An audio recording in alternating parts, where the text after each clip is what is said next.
Hello everyone, welcome to JK करें institute. तो अभी तक हमने पढ़ा द्वि विस्थापन अभिक्रियाएं यानी कि डबल डिस्प्लेसमेंट रिएक्शन। अब बहुत ही कम पार्ट बचा हुआ है इस चैप्टर के कंप्लीट होने पर। जितना भी कुछ आपने अभी तक पढ़ा है सब कुछ आप रिवाइज कर लें, क्योंकि जब हम क्वेश्चंस करेंगे तब आपको फील आएगी कि किस तरीके से हमें क्वेश्चन करना है अपने बोर्ड एग्जाम में। ठीक, देखिए अब दो रिएक्शन और बचती है जिसका नाम है sir oxidation and reduction reaction. ठीक है, हालांकि ये दोनों एक ही साथ चलती है, उसके बारे में भी हम बात करते हैं। तो अगर आपने डबल डिस्प्लेसमेंट रिएक्शन नहीं देखा है तो आप देख सकते हो डबल डिस्प्लेसमेंट रिएक्शन, और हम लोगों ने सभी रिएक्शन को बहुत ही अच्छे से समझा है। एक एक क्लास में मैंने आपको एक एक रिएक्शन बताई है जिससे कि हम रिएक्शंस को अच्छे से समझ सकें और उस पर एग्जाम्पल्स भी करें। ठीक है, तो मैंने आपको मिनिमम 3 एग्जाम्पल्स करवाया है, और भी एग्जाम्पल्स हो सकते हैं तो उसे आप अपनी बुक्स में देख सकते हो। ठीक है, किस तरीके से क्वेश्चंस आते हैं ये मैंने क्लास में डिस्कस कर रखा है। एक बार ये पार्ट खत्म हो जाए तो आज रिएक्शन वाला पार्ट खत्म हो जाएगा, फिर इसका डेली लाइफ में क्या यूज़ है एक टॉपिक इस पर भी है, तो हम थोड़ा सा प्रैक्टिकल वाली बातें भी कर लेंगे कि अपने डेली लाइफ में यानी कि दैनिक जीवन में किस तरीके से इन रासायनिक अभिक्रियाओं का हम यूज़ करते हैं। फिर ये अपना चैप्टर खत्म हो जाएगा। ठीक है, फिर कुछ क्वेश्चन हम कर लेंगे जो कि बोर्ड एग्जाम के लिए इंपॉर्टेंट है और जो NCERT बुक के क्वेश्चन हैं। ठीक है, तो बहुत ही आसानी से हम पढ़ेंगे, बहुत ही मज़ा आएगा और अभी तक आपको बहुत ही आनंद आ रहा होगा। चलिए, तो मेरे साथ आप लिखेंगे जैसा कि आपको पता है, ठीक, जो लोग हमेशा फॉलो करते हैं। चलिए हम बात करते हैं आज ऑक्सीडेशन एंड रिडक्शन रिएक्शन। ठीक है, तो यानी कि सर ऑक्सीकरण तथा अपचयन अभिक्रिया। तो मेरे साथ लिखिएगा ऑक्सीकरण। देखिए इस पूरे चैप्टर से ना क्या है कि ये रिएक्शन से इम्पोर्टेंट है, तो हमें हर रिएक्शन के बारे में एक अच्छा खासा और आइडिया होना चाहिए। ठीक, ऑक्सीकरण को ना सर हम उपचयन भी बोलते हैं, उपचयन। क्यों? हाँ, तो ऑक्सीकरण तथा अपचयन तथा अपचयन, ठीक है, अभिक्रियाएं। ठीक, अभिक्रियाएं को मैं रिएक्शन लिख देता हूँ ना शॉर्ट में, टाइम सेव करने के लिए ये चीज़। देखिए ऑक्सीकरण को हम उपचयन भी बोलते हैं, ध्यान दीजिएगा, उपचयन तथा अपचयन अलग है ना, अपचयन अलग है। ठीक, तो इसका मैं इंग्लिश में नाम बताता हूँ आपको, क्योंकि इसका इंग्लिश नाम काफ़ी इंपॉर्टेंट है। ठीक, इंग्लिश में हम बोलते हैं सर ऑक्सीडेशन। ठीक है, ऑक्सीडेशन एंड रिडक्शन, ठीक, रिएक्शंस, रिएक्शन। ठीक, ऑक्सीडेशन एंड रिडक्शन रिएक्शन। ठीक, चलिए इसको थोड़ा सा हम समझते हैं कि ये कहानी क्या है। देखिए ये सभी जो टॉपिक्स हम पढ़े हैं ना, हालांकि स्पेशली ये टॉपिक काफ़ी इंपॉर्टेंट हो जाता है अपने 11th क्लास की केमिस्ट्री के लिए और 12th क्लास के लिए भी। ठीक है, फिलहाल अपने इस 10th वाले एग्ज़ाम में अपने 10th के सिलेबस के अकॉर्डिंग बोर्ड में जितना भी कुछ आने वाला है हम बस उतना ही पढ़ रहे हैं। मैं आपको एक आइडिया दे रहा हूँ ना कि आगे चल के हम 11th क्लास में थोड़ा सा और डिटेल से ये सारी चीज़ें पढ़ते हैं और इसमें और भी ज्ञान की प्राप्ति करते हैं। फिलहाल अभी मुझे पढ़ना क्या है, अभी सर मुझे ये पढ़ना है कि what is the meaning of oxidation, है ना, कि ऑक्सीडेशन का मतलब क्या है, यानी कि ऑक्सीकरण का क्या मतलब है। ठीक, यानी कि मुझे पढ़ना है अभी ऑक्सीडेशन, अभी मैं इंग्लिश लिख देता हूँ, ठीक है, क्योंकि इसका मतलब क्या है सर, ऑक्सीकरण। ठीक, फिर अपन लोग को पढ़ना है, हमें ये समझना है कि सर जी रिडक्शन का मतलब क्या होता है, यानी कि अपचयन का मतलब क्या होता है। ठीक, और एक रिएक्शन ऐसी होती है जिसमें ऑक्सीडेशन एंड रिडक्शन दोनों साथ में चलती है, दोनों साथ में चलती है। क्या बोलते हैं सर हम, oxidation reduction reaction, oxidation reduction reaction. अब इतने अंग्रेजी देख के कोई डरे ना।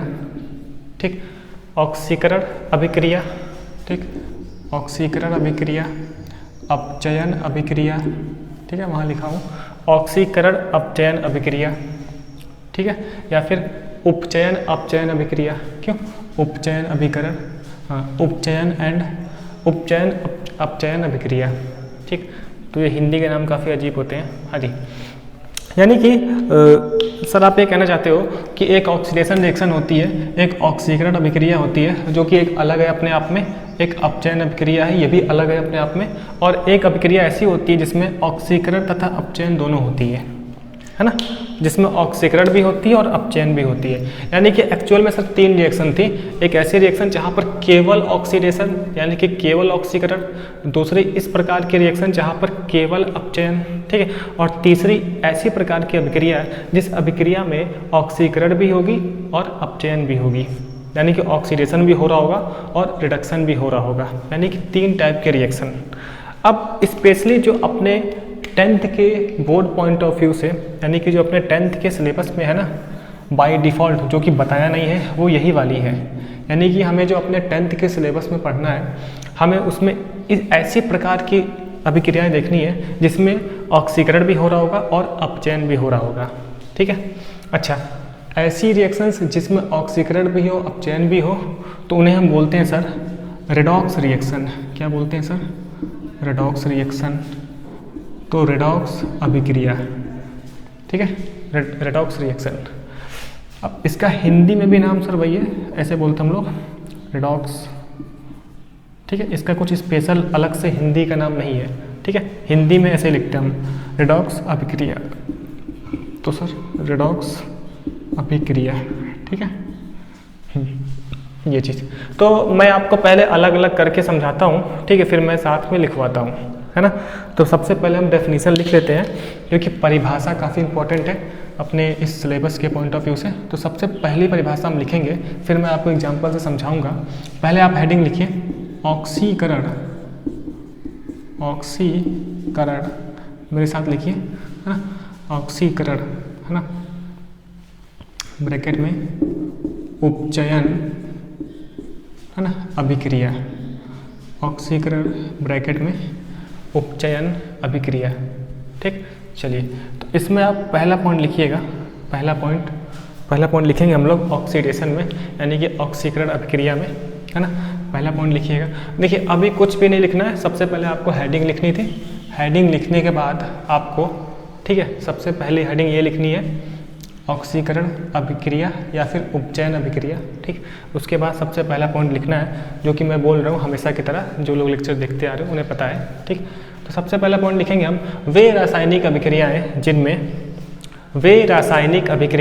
जिनमें किसी पदार्थ में, वे रासायनिक अभिक्रियाएं जिनमें किसी पदार्थ में ऑक्सीकरण का योग, किसी पदार्थ में ऑक्सीकरण का योग हो, अथवा वे रासायनिक अभिक्रियाएं जिनमें किसी पदार्थ में ऑक्सीजन का योग हो, मैंने क्या बोला, ऑक्सीजन बोला ना, हाँ। तो वे रासायनिक अभिक्रियाएं जिनमें किसी पदार्थ में ऑक्सीजन का योग हो अथवा हाइड्रोजन का हास्र हो, ऑक्सीजन का योग हो अथवा हाइड्रोजन का हास्र मतलब निकलना, अथवा हाइड्रोजन का हास्र हो, वे रासायनिक अभिक्रियाएं ऑक्सीकरण अभिक्रियाएं कहलाती हैं। वे रासायनिक अभिक्रियाएं ऑक्सीकरण रासायनिक अभिक्रियाएं कहलाती हैं, है ना, ऑक्सीकरण रासायनिक अभिक्रियाएं कहलाती हैं। तो देखिए सबसे पहली कंडीशन है ऑक्सीडेशन का मतलब हम समझेंगे, है ना, इंग्लिश वाले नाम से। ऑक्सीडेशन का मतलब सर ऑक्सीजन, ठीक है। तो ऑक्सीडेशन होने के लिए क्या इंपॉर्टेंट है? ऑक्सीजन इंपॉर्टेंट है। अगर किसी रासायनिक अभिक्रिया में किसी पदार्थ में ऑक्सीजन आकर जुड़ जाता है, ऑक्सीजन का जुड़ना, एडिशन ऑफ ऑक्सीजन, ठीक है। तो अगर पदार्थ में ऑक्सीजन जुड़ जाता है तो हम बोलते हैं कि वो अभिक्रिया सर क्या है? ऑक्सीकरण अभिक्रिया है, ठीक है। दो प्रकार से बातें हैं, हम बोलेंगे सर या तो ऑक्सीजन जाके जुड़ जाए या फिर उस पदार्थ में से हाइड्रोजन निकल जाए, ठीक है। तो बेसिकली क्या है कि ऑक्सीकरण और अपचयन की जो परिभाषा है, परिभाषा दो प्रकार से है। एक तो ऑक्सीजन और हाइड्रोजन के निकलने और जुड़ने के बेसिस पे है, ठीक है। ऑक्सीजन और हाइड्रोजन के निकलने और जुड़ने के आधार पर है, ये पहली डेफिनेशन, ठीक। और दूसरी डेफिनेशन इलेक्ट्रॉनिक संकल्पना है, एक इलेक्ट्रॉनिक कॉन्सेप्ट है, ठीक है। लेकिन अपने सिलेबस में ज़्यादा जोर इस बात पे ही है कि ऑक्सीजन निकला कि जुड़ा, हाइड्रोजन निकला कि हाइड्रोजन जुड़ा, मतलब कि इस प्रकार से जो बनने वाली परिभाषा है ये अपने सिलेबस में ज़्यादा इंपॉर्टेंट है, ठीक है। और एक जो इलेक्ट्रॉनिक कॉन्सेप्ट है मैं उसको बता दूंगा, लेकिन इलेक्ट्रॉनिक कॉन्सेप्ट अपने इस 10th के सिलेबस में इतना नहीं है, इतना फेमस नहीं है। क्वेश्चन मेरे को यहीं से मिलने वाले हैं, ऑक्सीजन जुड़ा कि हटा, इस पे, ठीक। चलिए, तो जो आपने लिखा उसमें मैंने बस यही बोला कि क्या हुआ, एडिशन ऑफ ऑक्सीजन, यानी कि ऑक्सीजन का जुड़ना, एडिशन ऑफ ऑक्सीजन। मेरे ख्याल से किसी को तकलीफ़ हो सकती है इंग्लिश वाले नाम से, तो मैं इसको हटा देता हूँ। तो मैं ऐसे लिख देता हूँ, ऑक्सीजन का जुड़ना। तो मैं ये लिख रहा हूँ आपको समझाने के लिए, ठीक है, ऑक्सीजन का जुड़ना, जिससे कि आपको समझ में आए, ठीक। या फिर हाइड्रोजन का निकलना, या फिर हाइड्रोजन का निकलना, है ना। निकलने को ही बोल रहे हैं हम लोग हास्र, क्या बोलते हैं, हास्र।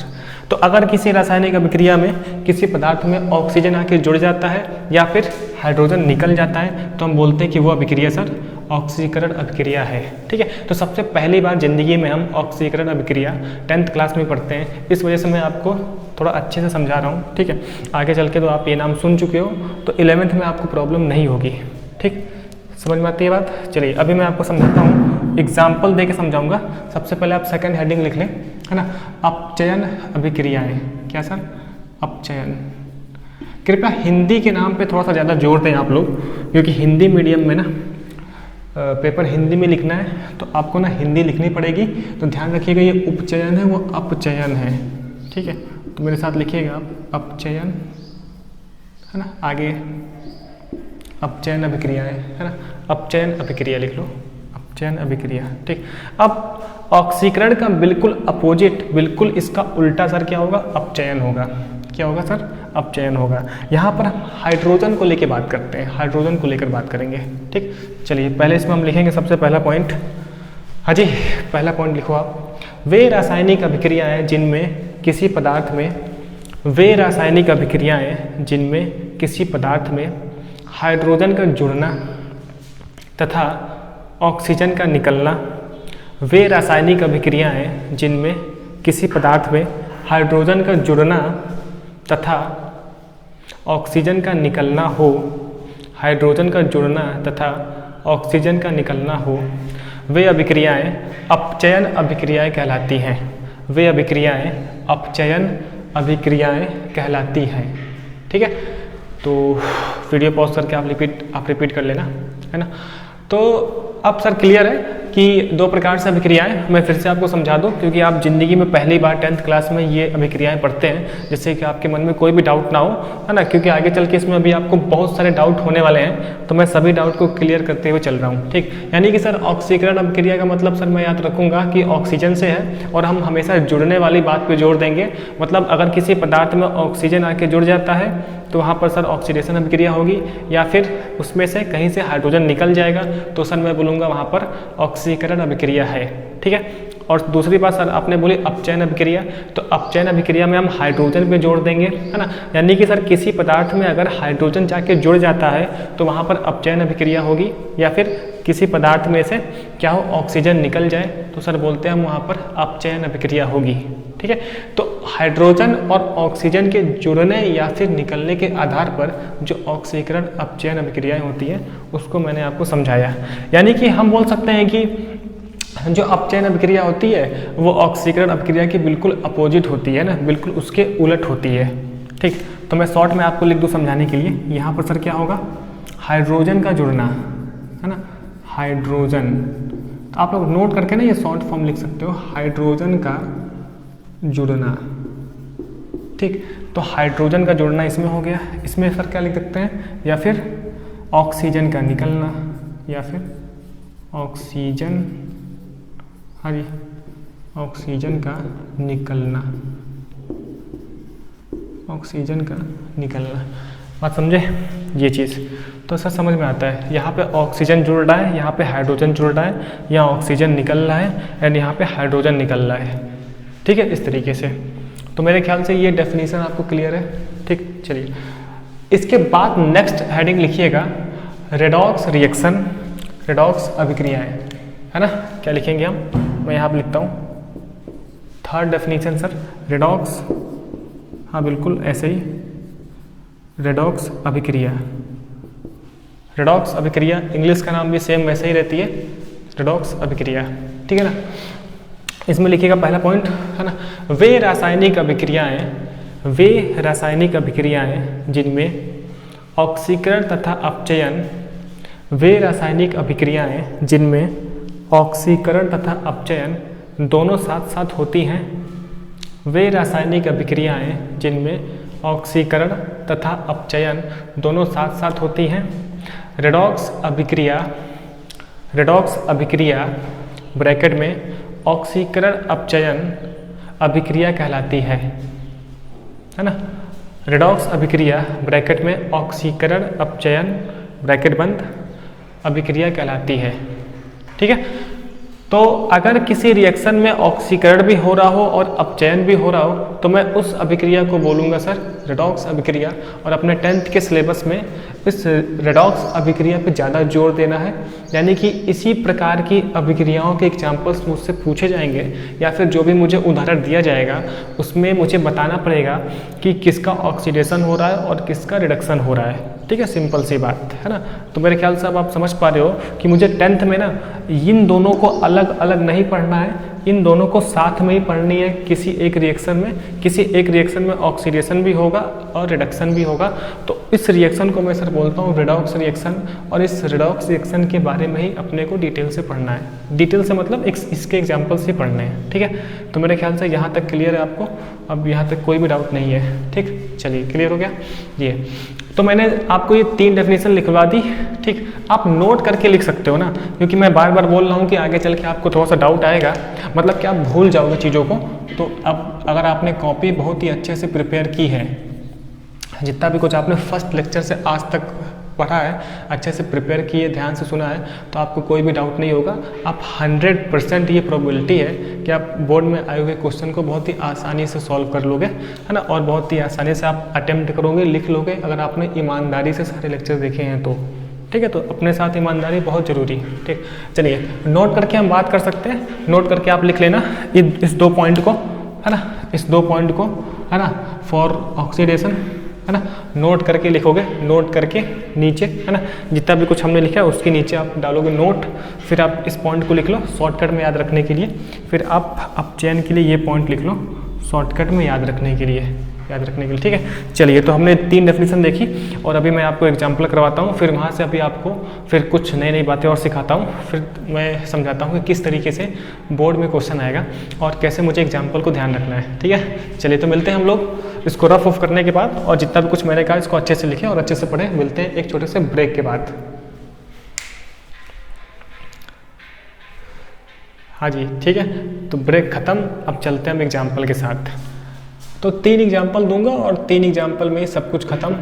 तो सबसे फर्स्ट एग्जाम्पल है अपना कि कॉपर ऑक्साइड की रिएक्शन जब हाइड्रोजन के साथ होती है, बेसिकली यहाँ पर हीट किया जाता है, ठीक, तब बनता है मुझे कॉपर प्लस H2O। ठीक है, तो ये रिएक्शन है जो कि आप ध्यान में रख सकते हैं। ठीक है, देखिए अब ये मेरे पास एक संतुलित रासायनिक समीकरण भी है। कॉपर का 1 एटम यहाँ पर है, 2 हाइड्रोजन के एटम है एंड 1 ऑक्सीजन का एटम है। ठीक, तो मुझे इस तरीके से रिएक्शन देगा और मुझे यहाँ पर समझना पड़ेगा। कैसे समझना है मैं वही समझाता हूँ। ठीक, बेसिकली हुआ क्या है कि अपना कॉपर ऑक्साइड चेंज हुआ है कॉपर में एंड हाइड्रोजन अपना चेंज हुआ है सर किसमें, H2O में। ठीक है, तो समझते हैं हम पहले क्या हुआ। CuO कॉपर ऑक्साइड से ये बन गया सर कॉपर, है ना। दिख रहा है आपको कि यहाँ से ऑक्सीजन निकल गया है, ऑक्सीजन का निकलना, ऑक्सीजन का निकलना। ठीक, अब बोलो आप ऑक्सीजन का निकलना क्या होता है। ऑक्सीजन का निकलना सर क्या होता है, अभी हमने पढ़ा सर ये अपचयन होता है, अपचयन, है ना।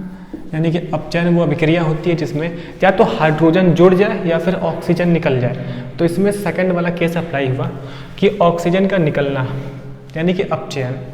ठीक, समझे। अब देखिएगा यहाँ पे आप देखो H2 हाइड्रोजन क्या है कि हाइड्रोजन कन्वर्ट हुआ है किससे, H2 से सर H2O में। ठीक, तो आपको दिख रहा है कि इसमें ऑक्सीजन आके जुड़ गया है ना। तो ऑक्सीजन का जुड़ना, तो सर ऑक्सीजन का जुड़ना क्या होता है सर, ऑक्सीजन का जुड़ना, ऑक्सीकरण। तो ये हो गया अपना ऑक्सीकरण, ऑक्सीकरण यानी कि ऑक्सीडेशन, यानी कि ऑक्सीडेशन, एंड यहाँ पर सर क्या है, रिडक्शन। तो बेसिकली यहाँ पर सर अपना है रिडक्शन, ये मैं नाम लिख रहा हूँ कुछ समझाने के लिए, और यहाँ पर अपना है ऑक्सीडेशन।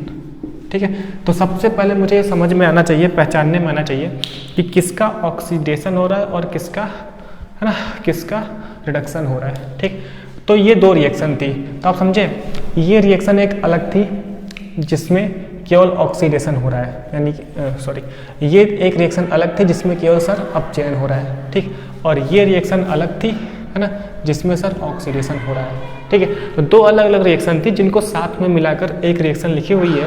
तो अब आप समझ पा रहे हो कि मुझे जो दी हुई रिएक्शन है, इस दी हुई अभिक्रिया में ऑक्सीकरण भी हो रहा है और अपचयन भी हो रहा है। तो ऐसी रिएक्शन जिसमें ऑक्सीकरण भी हो, अपचयन भी हो, सर उसे हम क्या बोलते हैं, रेडॉक्स अभिक्रिया। यानी कि ये एक रेडॉक्स रिएक्शन दी हुई है, ये अपने पास एक रेडॉक्स रिएक्शन है, बात समझे। तो रेडॉक्स रिएक्शन, तो इस तरीके से अपने पास एक रेडॉक्स अभिक्रिया ही देगा हमेशा 10th के एग्जाम में। ठीक है, तो ये चीज़ अब देखिए, अब बेसिकली हमें समझना क्या है, हमें समझना ये है कि कॉपर ऑक्साइड कन्वर्ट हुआ है कॉपर में, यानी हम बोलते हैं सर कि कॉपर ऑक्साइड, है ना, ऑक्सीडाइज हुआ है, यानी कि ऑक्सीकृत हुआ है। अब कई सारे नाम मैं आपको समझाऊंगा। ऑक्सीकृत, कौन ऑक्सीकृत हुआ है, ऑक्सीकृत, तो ऑक्सीकृत। ठीक है, सेकंड नाम देखिए, हाइड्रोजन कन्वर्ट हुआ है H2O में, यानी कि हाइड्रोजन रिड्यूस हुआ है, रिड्यूस को बोलते हैं सर हम अपचयित। तो मुझसे क्वेश्चन पूछेगा कि कौन क्या हुआ है, ऐसे रिएक्शन देके हमसे पूछेगा बताइए कौन सा पदार्थ ऑक्सीकृत हुआ है। ठीक है, या फिर आप बताइए कौन सा पदार्थ अपचयित हुआ है। तो बात समझे, तो ये बहुत ही ध्यान से बात समझने वाली है कि कॉपर ऑक्साइड ऑक्सीकृत हुआ है सर कॉपर में। ठीक है, इसका मतलब ये है। ठीक, एंड हाइड्रोजन सर अपचयित हुआ है H2O यानी कि वाटर में। ठीक, अगर मैं पूछूं, ऐसे रिएक्शन दे के क्वेश्चन आते हैं, बोर्ड एग्जाम में क्वेश्चन आएगा और NCERT का क्वेश्चन भी है। अगर मैं ऐसे दे के पूछूं कि किस पदार्थ, कौन सा पदार्थ ऑक्सीकृत हुआ है, क्या कॉपर ऑक्सीकृत हुआ है, नहीं। देखिए प्रोडक्ट साइड जो लिखा है उनका ना ही ऑक्सीकृत होगा वो, ना ही अपचयित होगा, कुछ भी नहीं होगा। ठीक, रिएक्टेंट की तरफ यानी अभिकारक की तरफ जो लिखा है वही या तो ऑक्सीकृत होगा या तो अपचयित होगा। ठीक, ऑक्सीकृत कौन होगा, जिस अभिक्रिया में, है ना, ऑक्सीकृत कौन होगा, जिस अभिक्रिया में ऑक्सीकरण हो रहा होगा। अपचयित कौन होगा, जिस अभिक्रिया में अपचयन हो रहा होगा। ठीक है, तो बात समझे। अब ये देखिए, CuO कॉपर ऑक्साइड कन्वर्ट हुआ है सर किसमें, कॉपर में, है ना, और यहाँ पर सर हो रहा है अपचयन। ठीक, यानी कि कॉपर ऑक्साइड क्या हो रहा है सर, अपचयित हो रहा है, क्या हो रहा है, अपचयित हो रहा है। ठीक है, तो बात समझे ये चीज़, मेरे ख्याल से मैं इससे उल्टा बोल रहा था अभी तक। अब ये देखिए, H2 से कन्वर्ट हुआ है H2O में। ठीक है, ये सर कौन सी रिएक्शन है, ऑक्सीकरण की अभिक्रिया है। इसका मतलब हाइड्रोजन सर ऑक्सीकृत हुआ है, तो यहाँ पर हाइड्रोजन ऑक्सीकृत हुआ है। ठीक है, हाइड्रोजन ऑक्सीकृत हुआ है, ये चीज़ समझ में आती है बात। तो ये दो पॉइंट और भी मैंने यहाँ पे जोड़ दिए। ठीक, अब देखिए, अब एक और बात मैं आपको समझाना चाहता हूँ। एक और डेफिनेशन है जिसका नाम है ऑक्सीडाइजिंग एजेंट। ऑक्सीडाइजिंग एजेंट, ठीक, ऑक्सीडाइजिंग एजेंट को बोलते हैं हम सर ऑक्सीकारक। क्या बोलते हैं सर हम लोग, ऑक्सीकारक। ठीक है, सेकंड एक नेम है जिसका नाम है sir reducing agent. Reducing agent, English का नाम इसलिए लिख रहा हूँ क्योंकि इंग्लिश के नाम से ना कुछ समझ में आता है। क्या समझ में आता है, समझाता हूँ अभी। ठीक है, तो रिड्यूसिंग एजेंट बन जा, क्यों इसे बोलते हैं सर हम अपचायक। क्या बोलते हैं सर हम लोग, अपचायक। अब देखिए, अब आपके पास डिफरेंट टाइप के डेफिनेशंस होंगे जिसे हमें ध्यान रखना है। ऑक्सीकारक का दूसरा नाम है ना, उपचायक। उपचायक, क्योंकि ऑक्सीकरण को हम लोग उपचयन भी बोलते हैं, तो ऑक्सीकारक या फिर उपचायक, ये क्या है सर, अपचायक है। ठीक, समझे। अब इसमें तो कोई डाउट नहीं है ना, इसमें तो कोई डाउट होना नहीं चाहिए। सर कैसे पहचानते हैं, सबसे पहले आप देख लो कौन सी रिएक्शन कहाँ पे हो रही है। तो पहले वाली रिएक्शन में अपचयन हो रहा है। अपचयन कैसे हो रहा है, क्योंकि ऑक्सीजन निकल चुका है। ठीक है, बात क्लियर है। सेकेंड रिएक्शन में सर ऑक्सीडेशन हो रहा है, ऑक्सीकरण हो रहा है। सर क्यों हो रहा है? क्योंकि इस पदार्थ में ऑक्सीजन जुड़ चुका है। ठीक है, यहाँ से निकल के। ठीक, अब सर मुझे अभिक्रिया समझ में आ गई। ठीक है, अब मैं बता सकता हूँ कि कौन अपचयित कौन ऑक्सीकृत। तो अपचयित देखने के लिए मुझे अपचयन वाली अभिक्रिया देखनी पड़ेगी। अपचयन कहाँ है? ऊपर के नीचे। तो सर अपचयन की अभिक्रिया ऊपर हुई है ना। और CuO कॉपर ऑक्साइड अपचयित हुआ है सर Cu में, तो कॉपर ऑक्साइड है ना। ये ध्यान रखिएगा, क्वेश्चन ऐसे पूछेगा, क्या कॉपर अपचयित हुआ है? नहीं, कॉपर अपचयित नहीं हुआ है सर, कॉपर ऑक्साइड अपचयित हुआ है कॉपर में। तो कॉपर ऑक्साइड वो पदार्थ है जो अपचयित हुआ है। ऐसे पूछेगा क्वेश्चन, क्या वाटर, क्या H2O ऑक्सीडाइज हुआ है, ऑक्सीकृत हुआ है? नहीं, हाइड्रोजन ऑक्सीकृत हुआ है सर H2O में, तो हाइड्रोजन ऑक्सीकृत हुआ है। ठीक है, यहाँ तक क्लियर है। चलिए दो नाम और देखते हैं, oxidizing agent and reducing agent. ठीक, देखिए एजेंट वो होता है जो दूसरों के लिए काम करे, समझे सर? क्या होता है? एजेंट वो होता है जो दूसरों के लिए काम करता हो। ठीक, बहुत ध्यान से समझेंगे हम लोग, क्योंकि इसमें आगे चल के आपको डाउट होगा। ठीक है, तो अब यहीं पे हम ध्यान से समझ लेते हैं। ऑक्सीडाइजिंग एजेंट का मतलब सर जो दूसरों के लिए काम करे। ठीक है, ऑक्सीडाइजिंग से हम ये समझेंगे ऑक्सीडेशन यानी कि ऑक्सीकरण। तो बेसिकली सर मुझे ऑक्सीकरण की अभिक्रिया करवानी है, लेकिन दूसरे के लिए। ठीक है, इसका मतलब कि ऑक्सीकारक वे पदार्थ होंगे जो दूसरे का ऑक्सीकरण करवाएंगे, है ना। क्या बोला? ऑक्सीकारक वे पदार्थ होंगे जो दूसरे पदार्थ का ऑक्सीकरण करवाएंगे। अब दूसरे पदार्थ का ऑक्सीकरण करवाने के लिए उन्हें ऑक्सीजन देना पड़ेगा या फिर वहाँ से हाइड्रोजन को निकलवाना पड़ेगा। ठीक है, समझे? ठीक, इसका मतलब सर क्या हुआ कि वे पदार्थ जो दूसरे पदार्थ का ऑक्सीकरण करवाने के लिए ऑक्सीजन देते हो या फिर वहाँ से हाइड्रोजन को निकलवा लाते हो, तो इन पदार्थ को हम सर क्या बोलते हैं? ऑक्सीकारक। क्या बोलते हैं सर? ऑक्सीकारक। कैसे ध्यान रखना है? ऑक्सीडाइजिंग एजेंट से। एजेंट मतलब जो दूसरे के लिए काम करता है। दूसरे के लिए क्या काम करना है? ऑक्सीडेशन यानी कि सर ऑक्सीकरण। तो दूसरे का मुझे ऑक्सीकरण करवाना है। दूसरे का ऑक्सीकरण कब होगा? जब मैं उसे ऑक्सीजन दे दूँ या फिर वहाँ से हाइड्रोजन निकाल दूँ।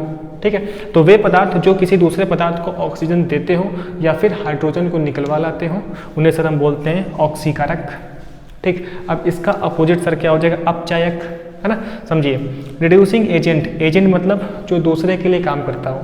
यहाँ पर दूसरा कोई पदार्थ है। ठीक, यानी कि अपचायक वे पदार्थ होंगे जो दूसरे पदार्थ का अपचयन करवाएंगे। अब दूसरे पदार्थ का अपचयन करवाने के लिए उन्हें हाइड्रोजन देना पड़ेगा या फिर वहाँ से ऑक्सीजन को निकलवाना पड़ेगा। ठीक है, तो अब ऑक्सीकरण और अपचयन की परिभाषा आपको बिल्कुल क्लियर होनी चाहिए, तब आपको समझ में आएगा कि ऑक्सीकारक और अपचायक क्या है। ठीक, तो बस समझ में आया। तो अपचायक वे पदार्थ हैं जो दूसरे पदार्थ को हाइड्रोजन देते हैं या फिर वहाँ से ऑक्सीजन को निकलवा लाते हैं। ठीक है, तो ऐसे पदार्थ को सर हम क्या बोलते हैं? अपचायक। क्या बोलते हैं हम सर? अपचायक। ठीक, अब ये चीज़ भी क्वेश्चन में पूछेगा। अब मुझे इस तरीके से रिएक्शन दे देगा और इस रिएक्शन में मुझे चार बातें बतानी है। क्या क्या? कौन ऑक्सीकृत हुआ, कौन अपचयित हुआ, कौन ऑक्सीकारक है और कौन अपचायक है। ठीक है, ये सब बातें मुझे बतानी पड़ेगी। अभी मैं आपको लिखवा रहा हूँ समझा के, डेफिनेशन में लिखवाता हूँ, मैंने आपको समझा दिया है। अब आप बताओ, अब आप बता सकते हैं कि इसी रिएक्शन में कौन ऑक्सीकारक है और कौन अपचायक है। अब ऑक्सीकारक को बताने के लिए तुरंत और भी शॉर्टकट तरीका है ना। जो रिएक्शन हो रही है उसका अपोजिट एजेंट होता है।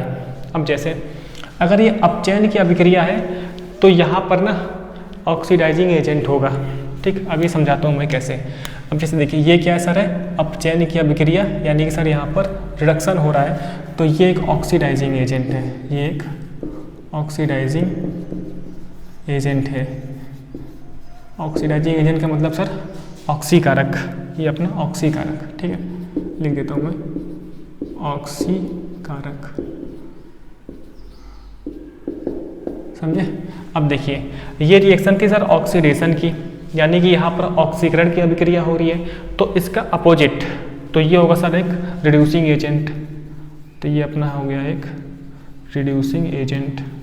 इसे बहुत ही ध्यान से समझेंगे आप लोग, यानी कि अपचायक, क्योंकि ये बहुत ही इम्पोर्टेंट है, क्वेश्चन आता है ना, ऑक्सीकारक और अपचायक। ठीक, अब समझते हैं कि ये कैसे है। मैंने बोला कि इस रिएक्शन का मतलब ये जो लाल वाली लाइन है, इस रिएक्शन में ना ऑक्सीकारक है। कौन ऑक्सीकारक होगा सर?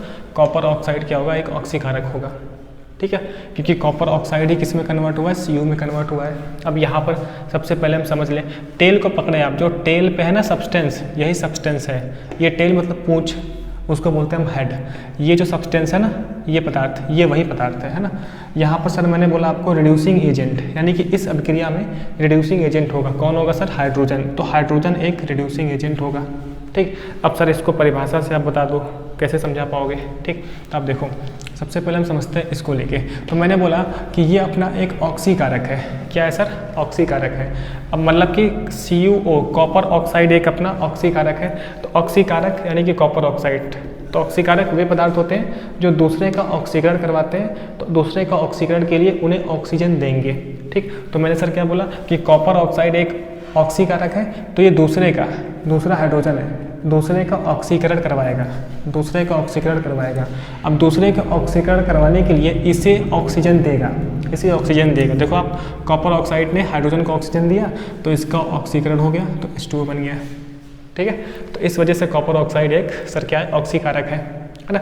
अब ऑक्सीकारक होने के लिए क्या तो कहीं से हाइड्रोजन निकाल दे फिर भी होगा, लेकिन यहाँ पर पहला वाला केस लागू हुआ कि इसने दूसरे को ऑक्सीजन दे दिया, ठीक है। बात समझ में आती है? अब आप देख लो, अब सर आप कैसे ये बता पाओगे कि हाइड्रोजन एक अपचायक है? तो हाइड्रोजन एक अपचायक है। तो अपचायक क्या होते हैं? अपचायक वे पदार्थ होते हैं जो दूसरे का सर क्या करवाते हैं, है ना, अपचयन करवाते हैं। तो दूसरे के अपचयन के लिए उन्हें हाइड्रोजन देना पड़ेगा या फिर ऑक्सीजन निकालना पड़ेगा। तो आप देख लो, तो हाइड्रोजन है ना एक अपचायक है, तो ये इसका अपचयन करवाएगा, है ना, कॉपर ऑक्साइड का अपचयन करवाएगा। तो हाइड्रोजन इसका अपचयन करने के लिए क्या किया? या तो इसको हाइड्रोजन दे दे या फिर ऑक्सीजन निकाल दे। तो क्या किया? हाइड्रोजन ने CuO में से ऑक्सीजन को निकलवा दिया, इस तरीके से कॉपर ऑक्साइड को अपचयित कर दिया कॉपर में, है ना। तो इसलिए जो हाइड्रोजन था, हाइड्रोजन एक क्या है सर? अपचायक पदार्थ है। अपचायक पदार्थ क्योंकि ये दूसरे पदार्थ से ऑक्सीजन को निकाल के इसका अपचयन करवा दे रहा है, ठीक है।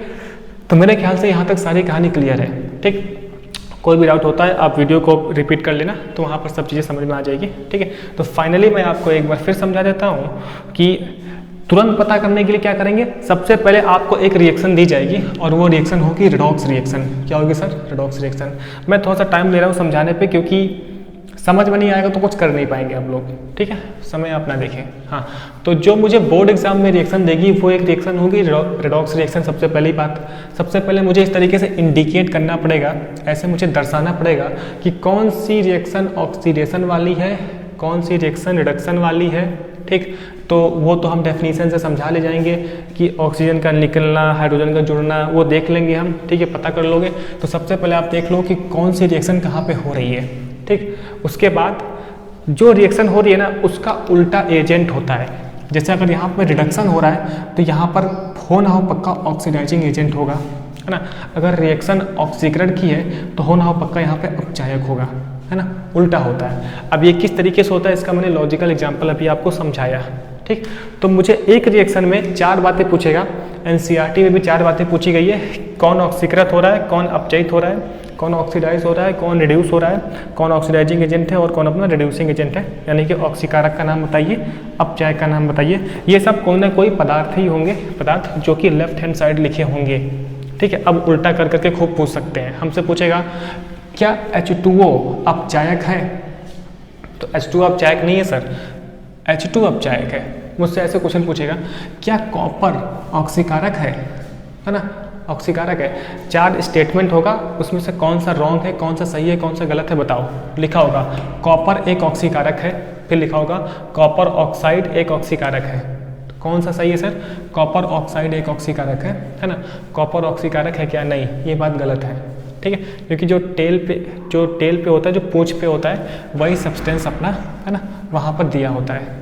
वही सब्सटेंस या तो ऑक्सीकारक होगा या तो अपचायक होगा। राइट हैंड साइड, प्रोडक्ट वाले साइड से हमें कोई भी मतलब नहीं है, ठीक। चलिए, मेरे ख्याल से इतना समझाना काफ़ी है।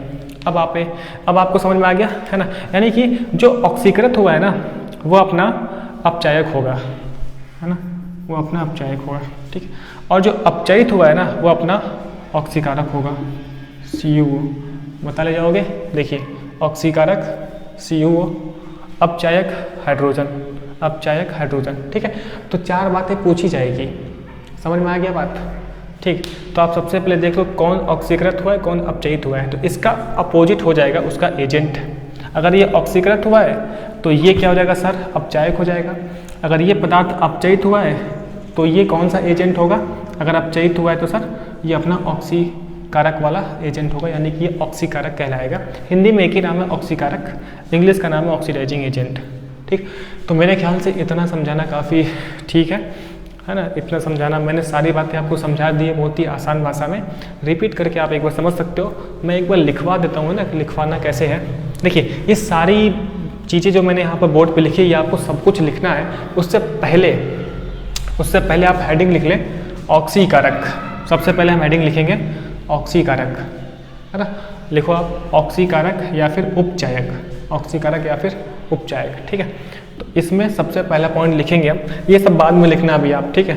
सबसे पहले आप हेडिंग लिख लो ऑक्सीकारक ब्रैकेट में उपचायक, है ना। इसके नीचे से पॉइंट लिखिएगा ऑक्सीकारक वे पदार्थ होते हैं, ऑक्सीकारक वे पदार्थ होते हैं जो दूसरे पदार्थ के ऑक्सीकरण के लिए, ऑक्सीकारक वे पदार्थ होते हैं जो दूसरे पदार्थ के ऑक्सीकरण के लिए उन्हें या तो ऑक्सीजन देते हैं, उन्हें या तो ऑक्सीजन देते हैं, है ना, या हाइड्रोजन निकलवा देते हैं, है ना।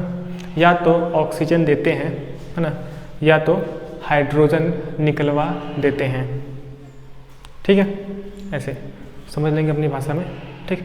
यानी कि ऑक्सीकारक वे पदार्थ है जो दूसरे पदार्थ का ऑक्सीकरण करवाएगा। अब ऑक्सीकरण के लिए उन्हें क्या करेगा, ऑक्सीजन देगा या फिर वहाँ से हाइड्रोजन को निकलवा देगा, ठीक है।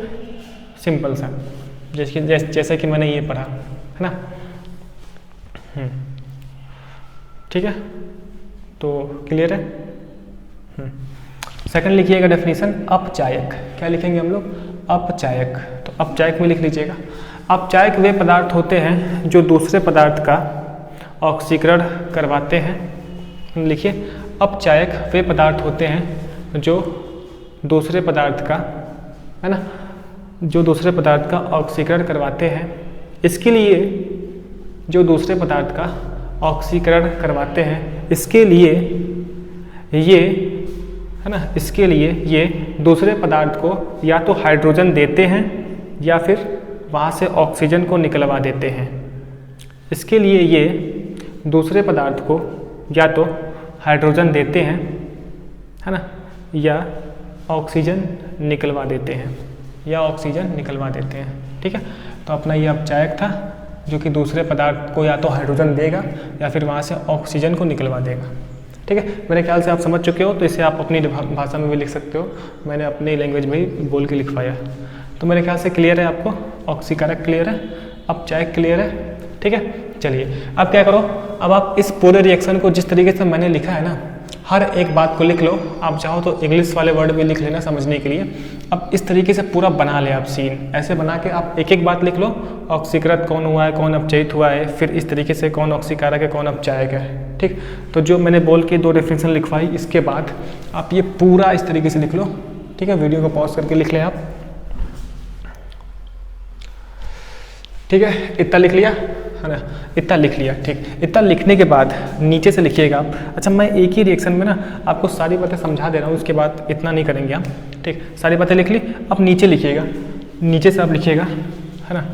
इस अभिक्रिया में कॉपर ऑक्साइड, इस अभिक्रिया में कॉपर ऑक्साइड अपचयित हो रहा है। इस अभिक्रिया में कॉपर ऑक्साइड अपचयित हो रहा है तथा हाइड्रोजन ऑक्सीकृत हो रहा है। इस अभिक्रिया में कॉपर ऑक्साइड अपचयित हो रहा है तथा हाइड्रोजन ऑक्सीकृत हो रहा है, तथा हाइड्रोजन ऑक्सीकृत हो रहा है, ठीक है। तो मेरे ख्याल से यहाँ तक क्लियर है आपको, हाँ जी। ये 4 बातें क्लियर। चलिए अब मिलते हैं हम लोग दो और एग्जाम्पल में, उन दो एग्जाम्पल में आपसे पूछूंगा कि कौन सी ऑक्सीडेशन की रिएक्शन है, कौन सी रिडक्शन की रिएक्शन है, कौन ऑक्सीकृत होगा, कौन अपचयित होगा, कौन ऑक्सीकारक होगा और कौन अपचायक होगा। तो ये सारी 4 बातें पूछूंगा और क्या नहीं हो सकता है उस पर भी हम लोग बात कर लेंगे। तो मिलते हैं एक छोटे से ब्रेक के बाद, ठीक है। चलिए अब देखते हैं हम लोग सेकेंड एग्जाम्पल, और इस एग्जाम्पल से और भी काफ़ी चीज़ें आपको क्लियर हो जाएंगी, ठीक है। तो जैसे मुझे देख रहा है सेकंड एग्जांपल, हाइड्रोजन सल्फाइड है ना, रिएक्ट कर रहा है अपना क्लोरीन के साथ। तो ये रिएक्शन होकर मुझे मिलती है सल्फर प्लस, ठीक है, 2HCl।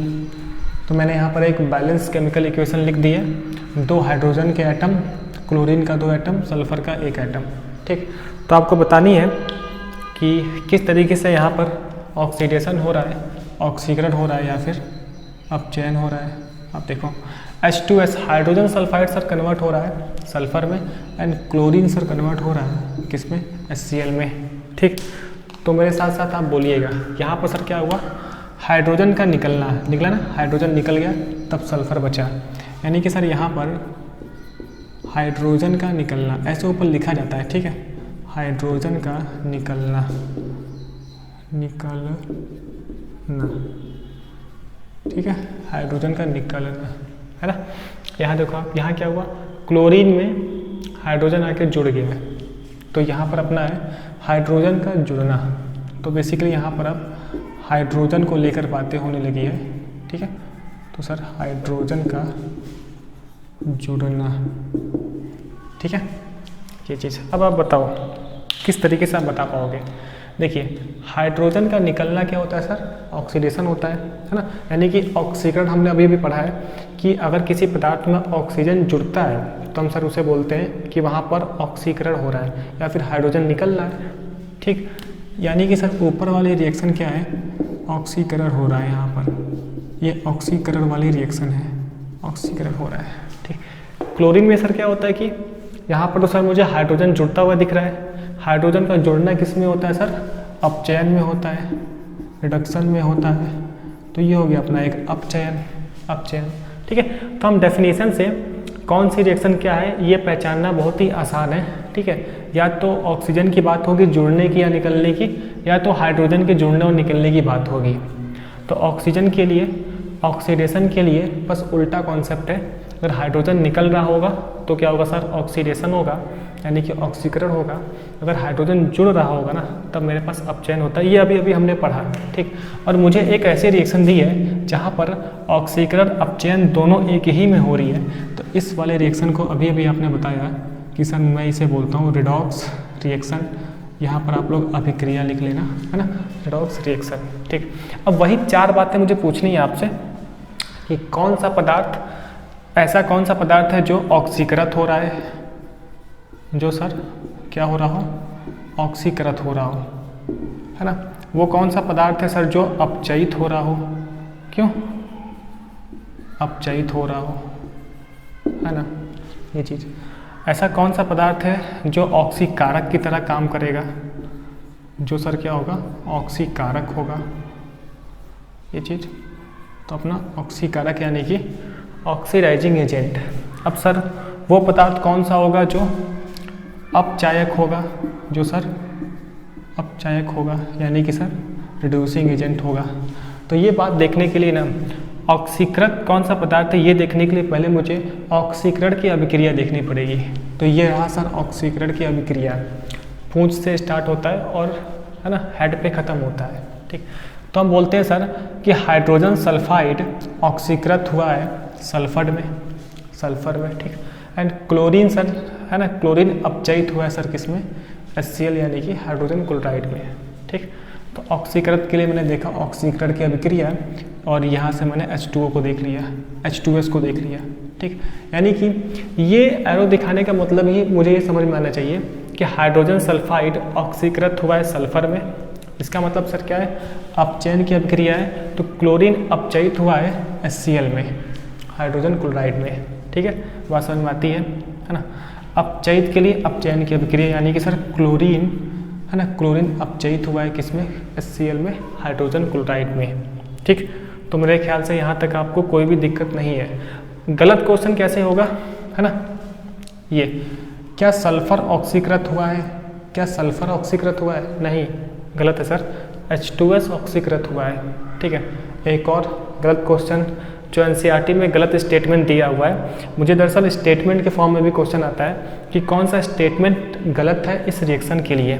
ठीक, क्या HCl अपचयित हुआ है, नहीं, आप बोलोगे नहीं सर, क्लोरीन अपचयित हुआ है HCl में, ना कि HCl अपचयित हुआ है क्लोरीन में। ठीक है, अपोजिट रिएक्शन में नहीं है, इसीलिए एरो लगाया गया है। एरो का जो टेल है ना, टेल से स्टार्ट होकर हेड पे ख़त्म हुआ है, तो इधर वाला पार्ट, अभिकारक वाला पार्ट ही प्रोडक्ट में कुछ ना कुछ हुआ है, या तो ऑक्सीकृत हुआ या फिर अपचयित हुआ है। ठीक है, तो मेरे ख्याल से यहाँ तक क्लियर है। ऑक्सीकारक, ऑक्सीकारक देखने के लिए इसका बिल्कुल अपोजिट, तो जो पदार्थ ऑक्सीकृत हुआ होगा वो सर अपचायक होगा, यानी कि सर H2S एक अपचायक है, अपचायक है। ठीक है, अपचयित, तो जो पदार्थ अपचयित हुआ है वो ऑक्सीकारक है, वो सर ऑक्सीकारक है, क्लोरीन। Simple sir. अब देखिए ये बात आपको समझ में भी आना चाहिए, मैंने बोला सर कि जो H2S है यहाँ पर ऑक्सीकरण हुआ है, यानी कि H2S एक अपना अपचायक है।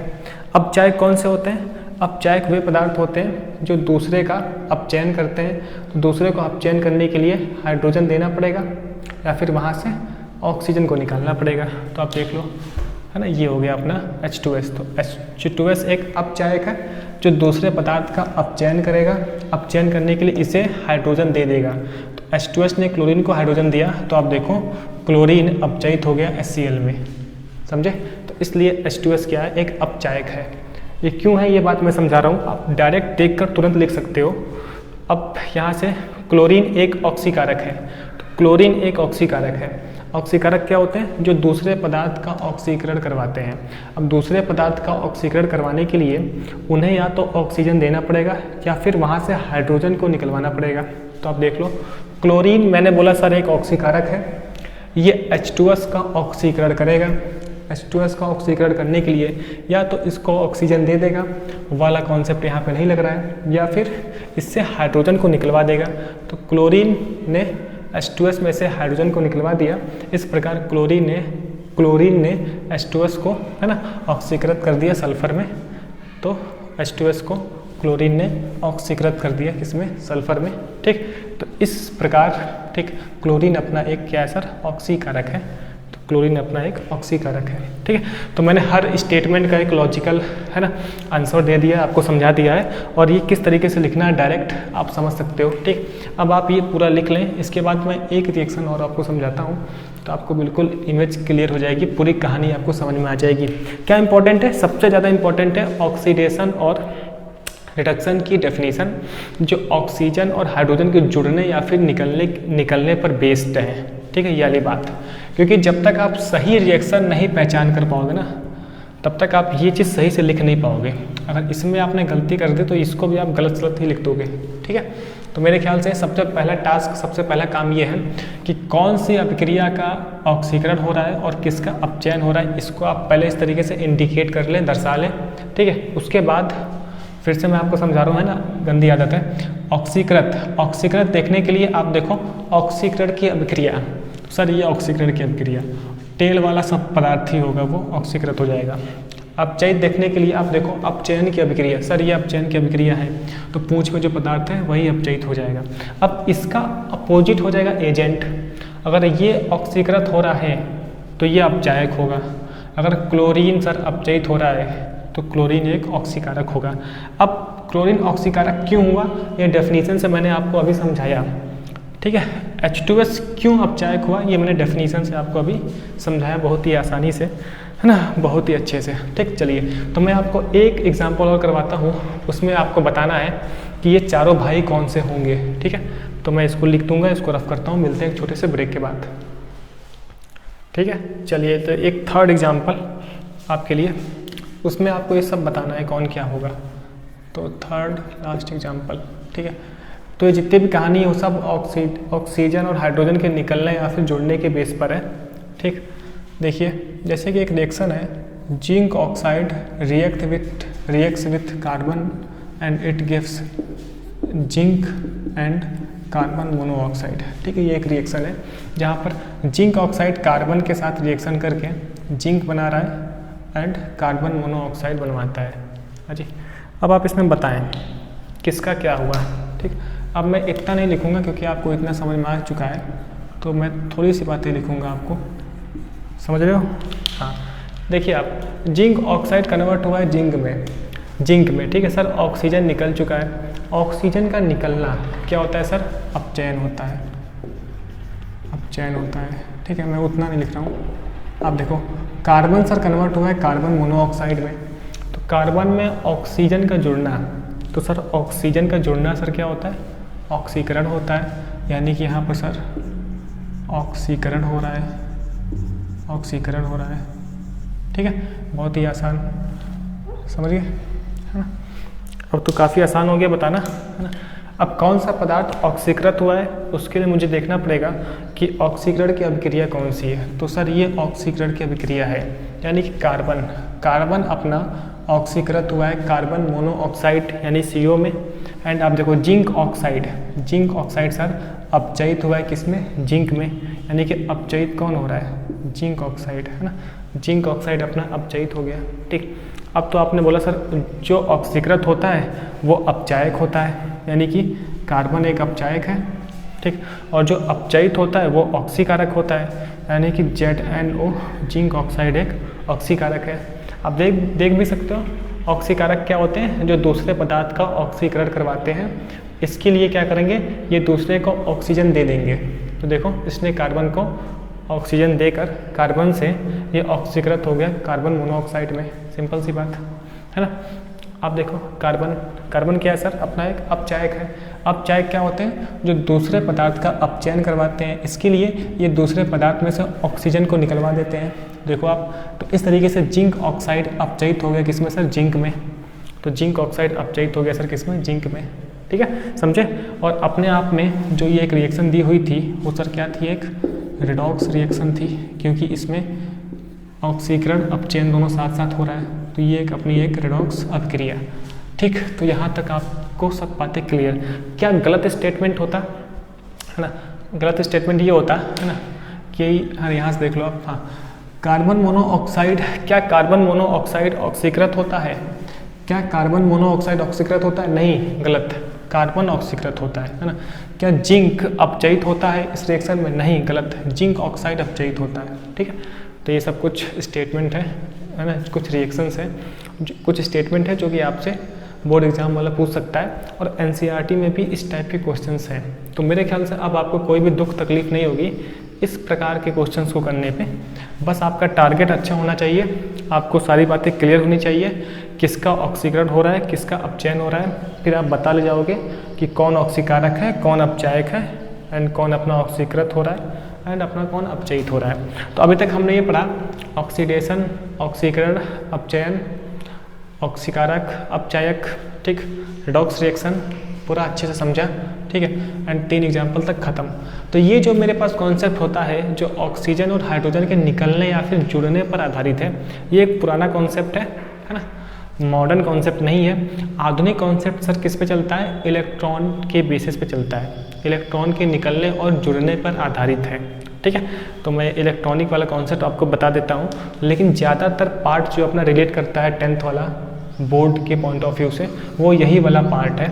ठीक है, तो इसके बाद मैं आपको समझा देता हूँ इलेक्ट्रॉनिक कॉन्सेप्ट ऑफ, है ना, ऑक्सीडेशन एंड रिडक्शन। तो इलेक्ट्रॉनिक संकल्पना क्या होती है उसके बारे में हम बात कर लेते हैं। तो आप इसको नोट कर लें, मिलते हैं एक छोटे से ब्रेक के बाद। ठीक है, तो अभी हम उस पर आते हैं। अच्छा, अभी हमने ये समझा कि सर जो ऑक्सीकृत होता है वही अपचायक होता है। ठीक है, एंड जो अपचयित हो रहा होता है वो ऑक्सीकारक होता है। तो ये ज़रा पॉइंट हम लिख लेते हैं, मैं आपको लिखवा देता हूँ, फिर हम आगे बढ़ते हैं। लिखिएगा, है ना। जो पदार्थ ऑक्सीकृत होते हैं, जो पदार्थ, लिखिए इसके नीचे, है ना, जो पदार्थ ऑक्सीकृत होते हैं उन्हें अपचायक कहते हैं। जो पदार्थ ऑक्सीकृत होते हैं उन्हें अपचायक कहते हैं, तथा, है ना, तथा जो पदार्थ अपचयित होते हैं उन्हें ऑक्सीकारक कहते हैं, तथा जो पदार्थ अपचयित होते हैं उन्हें ऑक्सीकारक कहते हैं। ठीक है, अब ध्यान रहेगा ये सब चीज़ें बताने में। ठीक, चलिए अब मिलते हैं हम लोग इलेक्ट्रॉनिक कॉन्सेप्ट वाले पे। ठीक है, चलिए तो अब सबसे लास्ट टॉपिक पढ़ते हैं हम लोग। मेरे ख्याल से यहाँ तक आपको सब कुछ क्लियर है ना। तो रेडॉक्स अभिक्रियाओं की मेरे साथ आप लिख लीजिएगा, रेडॉक्स अभिक्रियाओं की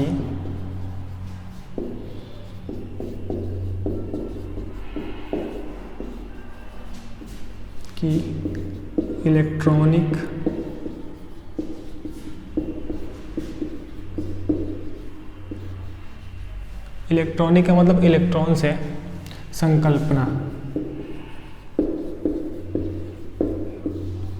ठीक है, तो electronic concept of redox reaction क्या होता है। अभी तक जो हमने पढ़ा वहाँ पर ऑक्सीजन या फिर हाइड्रोजन का जुड़ना था या तो निकलना था, तो उसके बेसिस पे बात हो रहा था। अब की बार हम इलेक्ट्रॉन के जुड़ने या फिर निकलने के बेसिस पे बात करेंगे, है ना। क्या सर, इलेक्ट्रॉन के जुड़ने या फिर निकलने के बेसिस पे।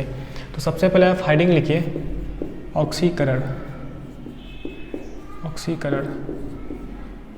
ऑक्सीकरण की जो प्रक्रिया है ऑक्सीकरण अभिक्रिया, है ना। लिखिएगा इसमें, ऑक्सीकरण वह प्रक्रिया है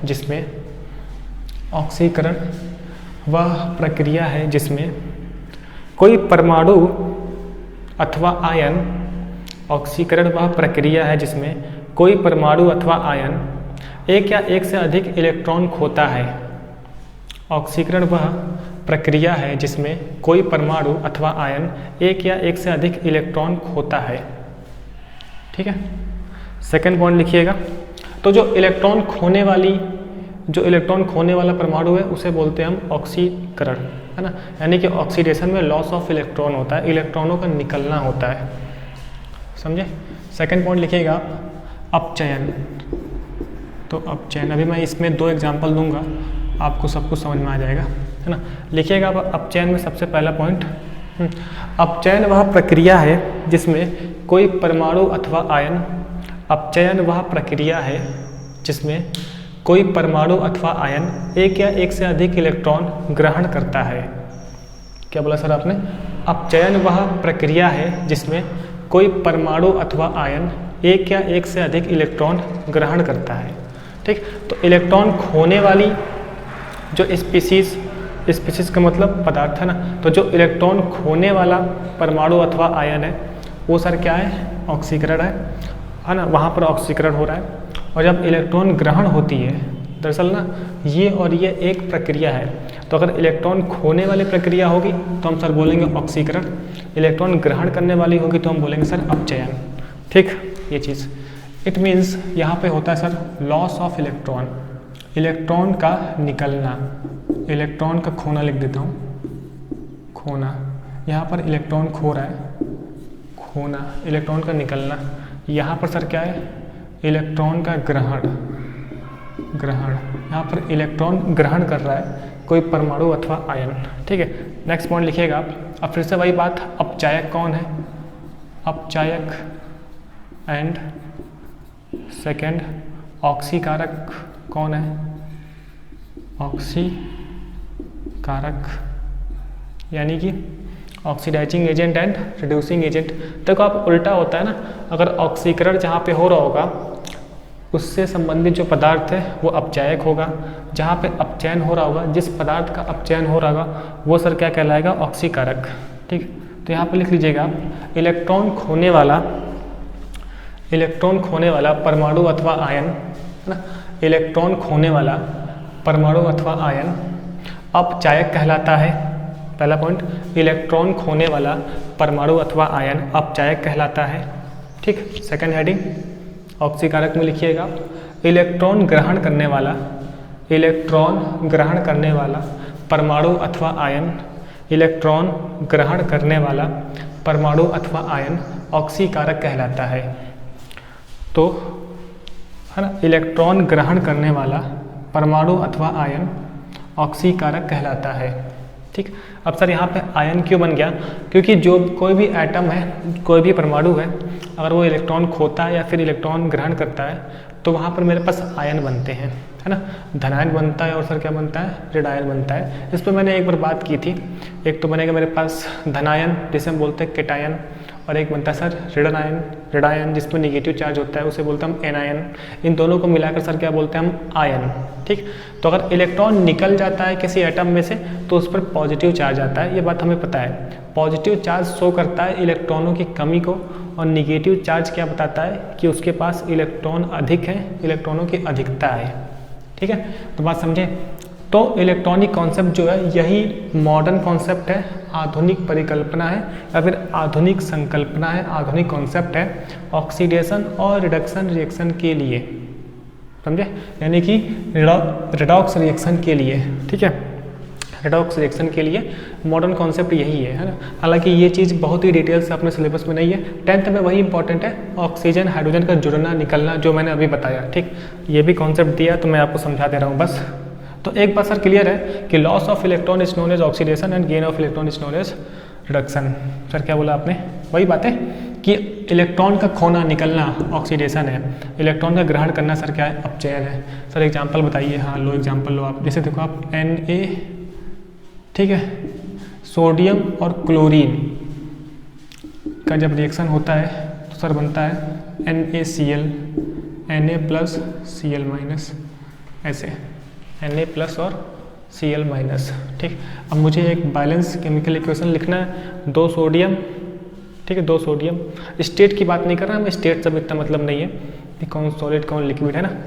क्लोरीन का सर 2 एटम, सोडियम का 2 एटम। ठीक है, बात समझ में आती है। देखो आप, सोडियम कन्वर्ट हुआ है Na प्लस में, क्लोरीन सर कन्वर्ट हुआ है Cl माइनस में। Na से कन्वर्ट हुआ है Na प्लस में, Na प्लस का मतलब एक इलेक्ट्रॉन का निकलना। तो यहाँ पर क्या है सर, इलेक्ट्रॉन का निकलना, इलेक्ट्रॉन का निकलना। इलेक्ट्रॉन का निकलना सर क्या होता है, लॉस ऑफ इलेक्ट्रॉन, यानी कि ऑक्सीडेशन, मतलब यहाँ पर सर ऑक्सीकरण हो रहा है, यहाँ पर सर ऑक्सीकरण हो रहा है। ठीक है, नीचे आप देखो Cl2, क्लोरीन कन्वर्ट हो रहा है Cl माइनस, माइनस का मतलब सर क्या, एक इलेक्ट्रॉन इसके पास अधिक है, यानी कि इलेक्ट्रॉन का जुड़ना या फिर ग्रहण। इलेक्ट्रॉन का ग्रहण क्या होता है ना, ग्रहण, ग्रहण मतलब एक्सेप्ट करना, इलेक्ट्रॉन का जुड़ना। तो सर इलेक्ट्रॉन जुड़ रहा है, यानी कि सर यहाँ पर हो रहा है अपचयन।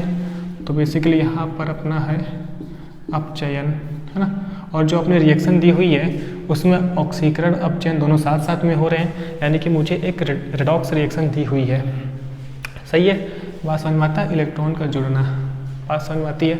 अब यहाँ पे मैं लिख सकता हूँ, ठीक है, क्या लिख सकता हूँ, कौन अपचायक है, अपचायक तो बता सकते हो ना अब आप, यही तो पूछते हैं। और कौन ऑक्सीकारक है, और कौन अपना ऑक्सीकारक है। इस पर ज़्यादा हम बातें नहीं करेंगे क्योंकि ये इतना इम्पोर्टेंट नहीं है। तो अब बताओ ऑक्सीकारक कौन है, जो पदार्थ, जिस पदार्थ का जो पदार्थ ऑक्सीकृत हो रहा है। तो सोडियम ऑक्सीकृत हो रहा है सोडियम Na प्लस में, यानी कि Na ऑक्सीकृत हो रहा है Na प्लस में, और क्लोरीन अपचयित हो रहा है किसमें सर, क्लोरीन अपचयित हो रहा है सर किसमें, Cl माइनस में। ठीक है, चलिए, तो जिस पदार्थ में से इलेक्ट्रॉन खोता है ना वो सर क्या होता है, अपना अपचायक होता है। तो सोडियम अपना अपचायक है ना।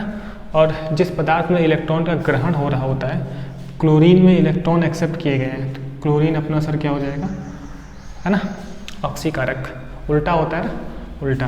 तो जहाँ पर ऑक्सीडेशन होगा वो अपना रिड्यूसिंग एजेंट हो रहा होगा, जहाँ पर रिडक्शन होगा वो अपना ऑक्सीडाइजिंग एजेंट हो रहा होता है। ये बातें मैंने अभी आपको समझाई, तो वही चीज़ लिखा है।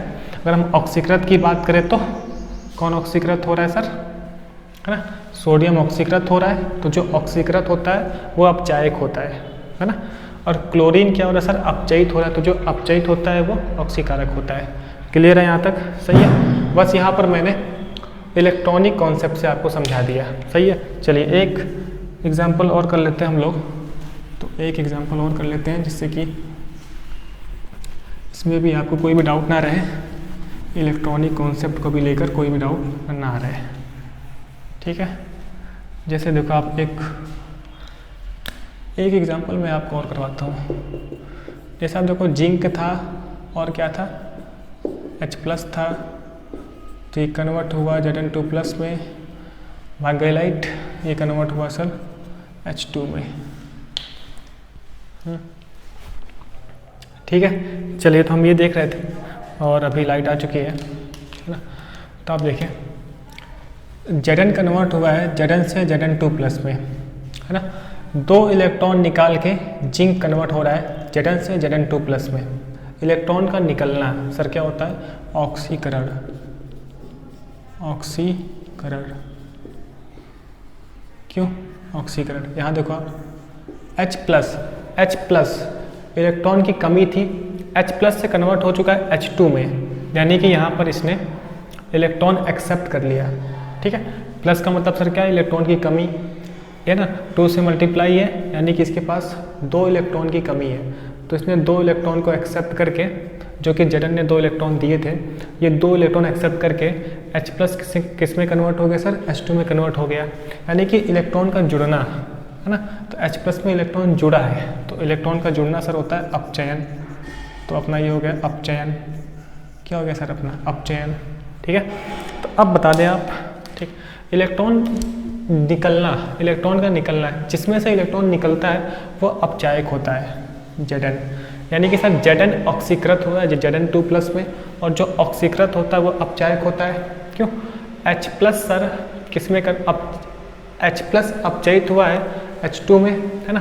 तो H+ जो अपचयित होता है वो ऑक्सीकारक होता है। इट मीन सर H+ अपना क्या है ना, H+ अपना ऑक्सीकारक है। ठीक, तो इस तरीके से हम लोग इस पर भी बात कर सकते हैं कि किस तरीके से ऑक्सीकारक होगा और कैसे अपचायक होगा, है ना। तो ये अपनी होती है इलेक्ट्रॉनिक कॉन्सेप्ट। डेफिनेशन इंपॉर्टेंट है समझना, और इस कॉन्सेप्ट से हम लोग आयंस की बातें करने लगते हैं, प्लस वाले, है ना, कैटायन, एनायन, है ना, और नेगेटिव वाले चार्ज की। तो ये सारे कॉन्सेप्ट यहाँ पे चलते हैं। हालांकि ये बहुत ज़्यादा डिटेल से नहीं है, जितना मैंने बताया आपको इतना ही है। कोई और एग्जांपल देकर भी उसमें हम बात कर सकते हैं। इसमें आपको डाउट नहीं होना चाहिए। H+ का मतलब क्या? इलेक्ट्रॉन की कमी। 2 से मल्टीप्लाई है तो सर 2 इलेक्ट्रॉन की कमी है। Zn ने जो 2 इलेक्ट्रॉन दिए, वही 2 इलेक्ट्रॉन H+ एक्सेप्ट करके H2 में कन्वर्ट हो गया। तो loss of electron is known as oxidation and gain of electron is known as, है ना, क्या चीज़? अपना अपचयन, यानी कि रिडक्शन। ठीक, यहाँ तक क्लियर। चलिए, तो आज हमने ये समझ लिया पूरा कि ऑक्सीडेशन, रिडक्शन, रिडॉक्स रिएक्शन किस किस तरीके से क्वेश्चन बनने वाले हैं, कैसे मुझे चीज़ों को पहचानने हैं। ठीक, तो अभी तक देखते रहने के लिए बहुत बहुत थैंक यू। मिलते हैं नेक्स्ट लेक्चर में।